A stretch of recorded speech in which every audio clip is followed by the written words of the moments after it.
一房唔使300萬，兩房唔使400萬。見到呢個冧心，係咪好想知講緊邊個盤呢？咁講緊嘅就係朗天峰啦，第一批單位啦，以細冧心出擊，但係其實咧計翻成張價單嘅折實平均尺價咧都要成1萬蚊㗎。咁究竟入邊有幾多係低過400萬？呢一啲單位嘅質素又係點呢？今集就嚟拆解一下啦。咁大家有咩睇法啦，都可以留言話俾你知，有機會獲得咖啡禮券。另外啦，都提提大家記得 subscribe 入 House 嘅 YouTube channel， 同埋撳埋隔離個鐘仔啦。位於18鄉路，由嘉里發展嘅朗天峰，提供594伙，涵蓋1房去到3房間隔。咁關鍵日期係今年嘅12月，樓花期大概10個月。咁樓盤喺朗屏站同埋元朗站之間，行過去要大概15到20分鐘，而且大部分路段都係冇瓦遮頭。唔想日曬雨淋嘅話，出入西鐵站都係駁一程車比較好，車程大概5分鐘。先睇駁過去元朗站嘅68E，平均每20到30分鐘一班，去程嘅車費係12個半。平啲嘅選擇有68F， 6個7一程。不過班次就比較疏落，每半個鐘先至有一班。至於去朗屏站嘅港鐵巴士 K66，星期1到5咁計，每4到15分鐘有一班，車費係5個1。另外樓盤附近嘅巴士站都有路線去觀塘同埋銅鑼灣。若果係揸車人士嘅話，出入就會更加方便啦。屋苑提供60個住客車位，超過9戶爭一個。而發展商都申請緊穿梭巴士去元朗站，不過最終係咪可以成功，都要視乎運輸署嘅審批結果。朗天峰嘅首批折實平均尺價係10,658蚊，比大概5個月之前開價嘅上拍高出近1成半。不過上拍就係屬於單棟盤，而且冇車路直達屋苑。對比附近嘅二手屋苑，例如蝶翠峰同上月等等，朗天峰嘅首批尺價就高出8%到2成1。不過就同11年樓齡嘅裕伯伯差唔多。朗天峰所在嘅地皮前身係農地嚟㗎，原先係由嘉里同埋萊蒙國際合作發展，早喺2021年進行補地價，每一尺嘅補地價大概係4600幾蚊。不過其後萊蒙國際就將持有股權轉賣咗俾嘉里，變相就由嘉里獨資發展。而發展商喺開價當日亦都講到，以第一批單位嘅定價計，唔需要蝕錢。睇返第一張價單，涵蓋120伙，包括67間1房同埋53間2房，折實樓價由大概265萬到481萬，折實尺價由大概8800幾蚊到12500幾蚊。發展商其後加推咗2張價單，將會喺今個禮拜六晒啦開賣已經開咗價嘅250伙，3批單位嘅折實平均尺價一批貴過一批，2號同3號價單嘅尺價已經超過11000蚊，比第一批至少高出6.7%。發展商就表示，唔計景觀、樓層等等嘅因素，加推單位係屬於原價加推。不過若果仔細對比唔同嘅價單，就算嚟自同座同處、景觀差唔多嘅單位，例如係1A 座 J 室，加推嘅單位只係高咗1層，樓價已經多咗12萬，或者係3.2%。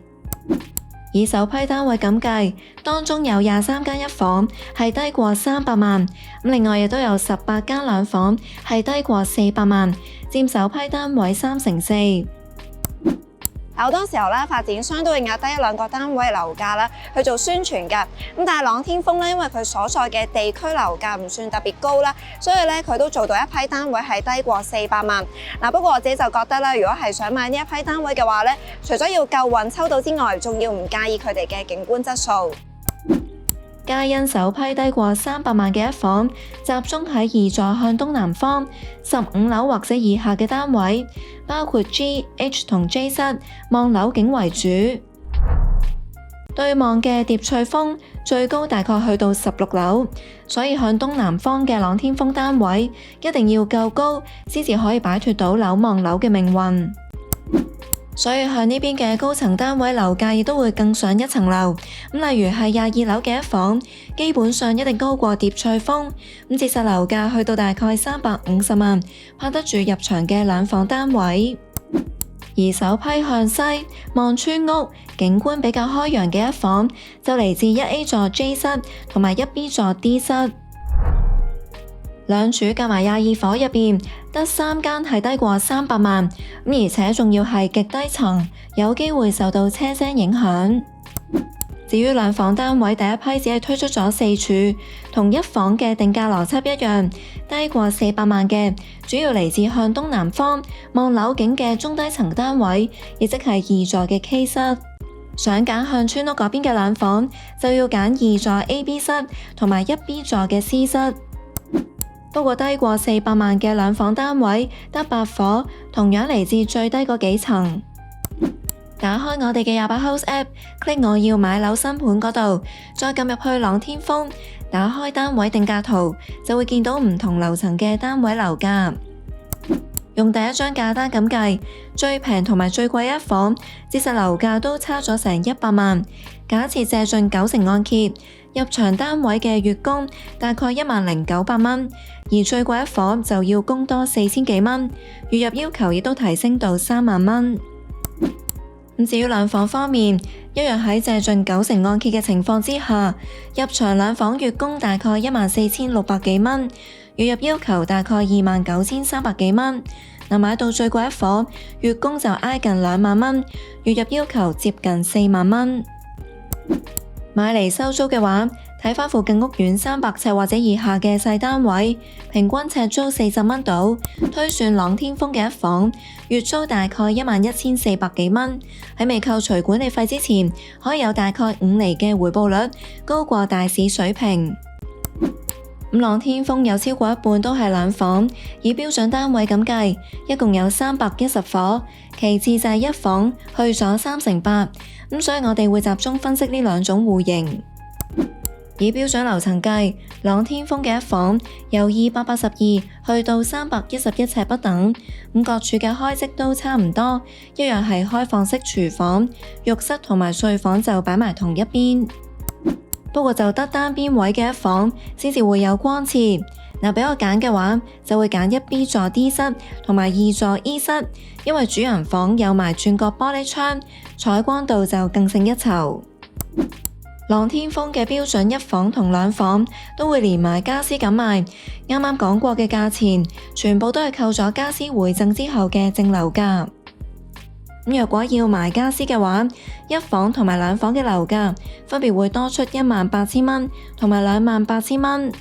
而喺荃灣 Plaza 88嘅展銷廳就 show 到兩種唔同風格嘅家私，分別係 Cosmopolitan 同埋 Natural Collection， 俾有興趣選擇嘅買家參考。當中一房示範單位有連埋家私，以1A 座18樓 J 室做藍本，就面積311尺。頭3張價單未有涵蓋到呢個單位，但睇返低一層嘅 J 室，連家私嘅折實樓價大概係368萬，為返每一尺大概11800幾蚊。示範單位採用咗 Natural Collection 一款嘅家私，以大地色系為主。根據價單顯示，一房嘅家私套餐包括梳化、電視櫃、角機、餐台、餐凳、雙人床同埋衣櫃等等。呢一個單位就冇改動過間隔，所以就算唔諗住買家私套餐，買家都可以參考下呢一度嘅空間佈局。客廳以至對睡房都鋪咗木紋瓷磚，係交樓標準嚟㗎。始終廚房係開放式，用起上嚟難免都會整濕個地板，用瓷磚嘅話就會襟用一啲啦。廚房以木色為主，走簡約設計路線，同時配備一系列嘅家電，包括西門子嘅電磁爐、抽油煙機、微波爐等等。係得頂層嘅特色戶先至會轉配蒸焗爐。雪櫃做到雙門設計，有一定嘅容量，同洗衣乾衣機一樣，用上飛哥呢一個品牌。唔計開放式廚房，成個廳超過130尺，睇電視距離有2.4米。不過睡房同埋浴室門就對住個廳，餐台要擺喺梳化嗰邊嘅牆身啦。附送嘅餐台只可以容納到2個人。如果唔擺角機嘅話，應該都夠位擺到雙大啲嘅餐台。客廳盡頭相連3合1露台，亦即係露台、工作平台同冷氣機平台合併而成，加埋有38尺。咁轉過嚟浴室睇下啦，係冇窗嘅一處，靠浴室寶呢一啲嘅抽氣設備通風。洗手盆上面嘅鏡櫃採用圓角設計，而且比一般嘅鏡櫃長身，除咗有多啲收納空間，亦都可以照到大半個身。我自己就幾中意呢個設計啦。至於企缸其中一邊牆身就鋪咗墨綠色瓷磚，用咗一種撞色嘅設計。不過就比較中意啲統一啲嘅色調啦。你哋又點睇呢？最後睇埋主人房，超過50尺，房門靠邊開，最大路嘅家私擺位就係雙人床靠向玻璃幕牆嗰邊擺。由於單位嘅樓層高度去到3.5米，就算個衣櫃有2.4米高，上面都仲有位可以擺一啲唔係成日用到嘅物品。至於兩房方面，大致可以分做開廚同緊廚兩款。400幾尺或者以上嘅冷房先至會有緊廚，以標準單位咁計係得42伙，分別嚟自1A 座 B 室同埋1B 座 A 室。兩處都係光廁嚟㗎。若果要喺開廚兩房入邊揀到光廁嘅設計，就1A 座 F 室、2座 ADK 室。不過就唔建議選擇2座 K 室啦。原因係呢一處單位同1B 座 FH 室一樣，屬於最細嘅兩房，介乎365到377尺。少咗嘅地方就係細房嘅面積啦，用2座 K 室做例子，得34尺，比一般嘅客房細咗超過10尺。而喺家私套餐見到呢3處客房嘅家私入邊，最多都係提供到梳化床，其餘嘅2個選項都係以書房作為設計概念。再睇埋啲大啲面積嘅兩房家私套餐，除咗有書房概念嘅家私，亦都有單人床可以揀。係時候睇下兩房嘅示範單位啦。以 A 座18樓 H 室做藍本，就面積403尺，係屬於比較大嘅開廚兩房嚟㗎。即實樓價大概489萬，維翻每一尺大概12100幾蚊。參觀嘅係經改動示範單位，相比一房，兩房會多咗個玄關位。不過發展商都冇嘥到地方，裝咗塊全新鏡喺度，方便住戶整理儀容。而地磚採用嘅物料，以至對牆身嘅用色，都同交樓標準嘅唔同。部分間隔亦都經過改動。單位原則係兩房間隔，不過其中一間客房嘅3面牆身都幾乎拆晒，而家就打通咗做一間大一房嘅格局。不過廚房嘅位置就冇改動過啦，只不過係轉咗做深色做主調，而配備嘅家電亦都同一房一樣，包括電磁爐、抽油煙機、微波爐、雪櫃、洗衣乾衣機等等。大門口一入到嚟，轉我嘅右手邊咧，咁就係一個開放式廚房噶啦。佢就係一個曲程嘅設計啦，咁都差唔多係佔據晒客廳嘅其中一個角落。咁雖然呢一度嘅廚房飾面咧就同交樓標準有啲唔同啦，但係一樣咧都有唔少嘅儲物量噶。咁就連櫥櫃下面啲地方咧都冇嘥到啦，擺咗啲置物架喺度，咁方便住戶咧可以擺放一啲成日用到嘅調味料。打開晒啲櫥櫃都見到一定嘅收納容量，而且上面嘅櫥櫃都整埋開關掣，方便閂埋呢種上揭式嘅接門。唔計廚房，成個廳超過120尺，外連38尺嘅3合1露台，夠位擺凳同茶几，做一個休閒空間。翻入嚟室內，梳化背牆做咗特色牆嘅設計，有助區分出客廳嘅空間。維持翻原則嘅話，就相信餐台要同一房一樣，擺喺梳化側邊嘅位置啦。客廳同客房之間嘅牆身呢，而家就變咗張吧台啊，咁變相呢，就唔使喺個廳嗰度另外再揾位擺餐台啦。吧台上面做咗金屬吊櫃，方便展示飾品。不過咁樣嘅設計就擺唔到電視機櫃，原先嘅睇電視距離都有2.4米㗎。呢度嘅樓層高度咧有成3.5米㗎，咁所以嚟到寢區位置啦，就做晒地台設計，增加儲物量之餘，又唔會影響到空間感。原則嘅客房同主人房有大概45同72尺，而家就打通咗做一間超過120尺嘅大房，分做寢區同工作空間。兩間房之間嘅牆身呢，而家呢就用咗一個玻璃嘅屏風去做分隔。不過如果睇返原先主人房個位呢，咁其實呢都嚟到呢一度啦。咁所以就算擺完雙人床之後啦，都仲有位可以做到3邊落床㗎。床上面嘅白色裝置呼應返梳化背牆嘅用色，而衣櫃嘅櫃門就同玻璃屏風採用同一個色面。至於原先嘅細房就做咗閱讀工作嘅地方，做咗地台連書台嘅設計，預留咗擺雙腳嘅位置，就唔使話驚張台擺地台上面太過高會遮咗個景啦。最後睇埋浴室冇窗，主要靠抽氣設備通風。雖然廁所咧同交樓標準一樣咧，係採用企缸嘅設計啊，但係呢度嘅用色咧就明顯深色啲啦，咁亦都加入咗唔少雲石紋去做點綴啊，咁變咗就行一個比較高級同埋奢華嘅路線。企缸入邊有凹槽，方便擺洗頭水同沐浴露，不過就做少咗鏡櫃，整體嘅收納容量會少過交樓標準。總結朗天風嘅開則，標準單位嘅樓層高度去到3.5米，高過一般新盤嘅3.15米，而且單位嘅開則都大致四正，易於佈局家私。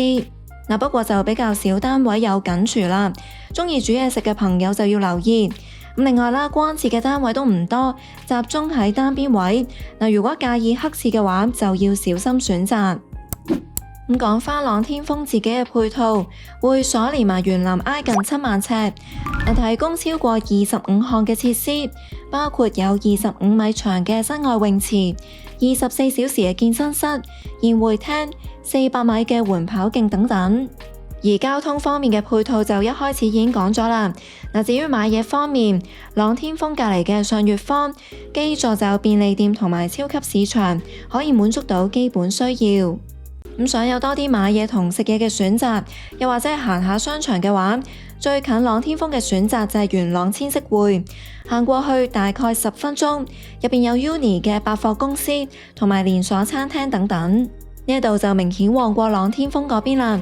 附近嘅元朗新街同埋同益街市都有供應到唔少新鮮蔬果、肉類等等。